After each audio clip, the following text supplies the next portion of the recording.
What's going on, guys? It's your boy Josh from Future Filmmaker 394 Reviews here with a video, and this is an anniversary video in the first series in a hopefully possible new series called Looking Back. And for this first edition of Looking Back is I'm going to take a look back at one of my favorite superhero movies ever, one of my favorite superhero origins ever, one of my favorite female empowerment movies ever, and the best still was my favorite movie of 2017, and my second favorite DC Cinematic Universe movie, and that is Wonder Woman.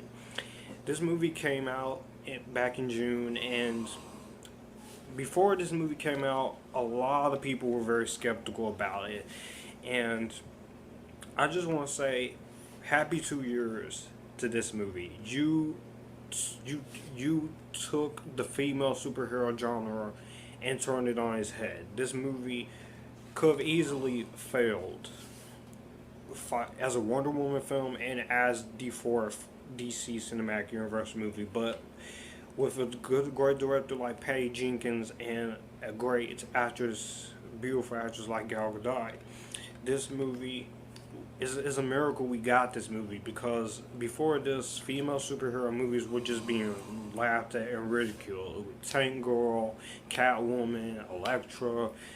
But this movie came out, a lot of audiences were pleasantly surprised. It made a ton of money, and it showed the world that female superhero movies can be done pretty well if you put your heart and soul to it.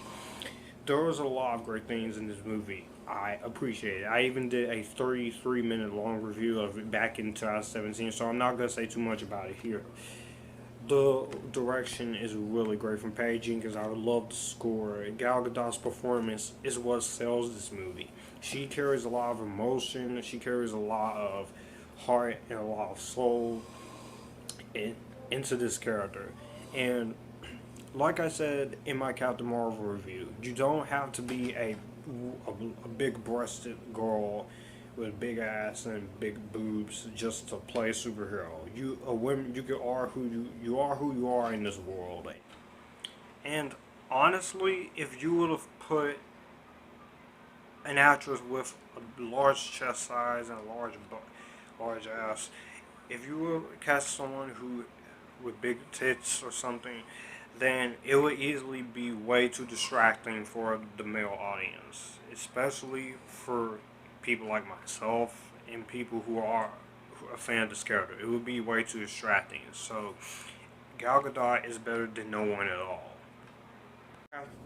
You don't have to be that to play a female superhero character. A lot of criticism towards her, but she put on muscle for this, and she proved herself to be a great Wonder Woman.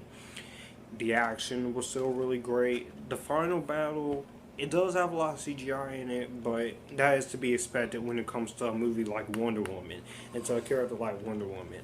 I definitely appreciate the fact that this told the origin story very well. Diana is a very complex character you relate to. She's strong-willed, she's determined, and the No Man's Land sequence is one of the best sequences in a movie, and one of the best scenes in the DC Cinematic Universe. And it's a great thing Batman vs. Superman introduced us to the character. And the Linda Carter show, like I said, is great for a time, still great today. This movie is still awesome. I've rewatched it multiple times ever since I got it. I even have the movie on digital. That shows you how much of a fan I am of this movie. And while Captain Marvel doesn't come close to being better than Wonder Woman, while I do think Wonder Woman is the better movie, I still think Captain Marvel is just as great as this, even if Captain Marvel has its flaws. And the same thing I said for Gal Gadot applies to Brie Larson. You don't have to be a large-chested woman just to play a superhero. You are who you are, and that's pretty much all I have to say in this first, hopefully, series of Looking Back. I'm gonna label this as Looking Back on Wonder Woman 2017. But I still love this movie. This movie still has my highest grade. I still love this movie. Gal Gadot is still awesome. I can't wait to see Wonder Woman 1984 next year. I wish it was coming out this year, but there's a lot of other superhero movies just came out this year. And I guess they didn't want to overload us too much. But I'm excited to see what they do next year with Wonder Woman 1984 with Kristen Wiig. So that was my first episode in this little series. So let me know what you guys think down below. Should I do this series or not? Do you like it? This series, do you want to see more of looking back? You guys keep it cool and join the epitasticness. Be sure to follow on my social media links down below, and I'll see you in the next one.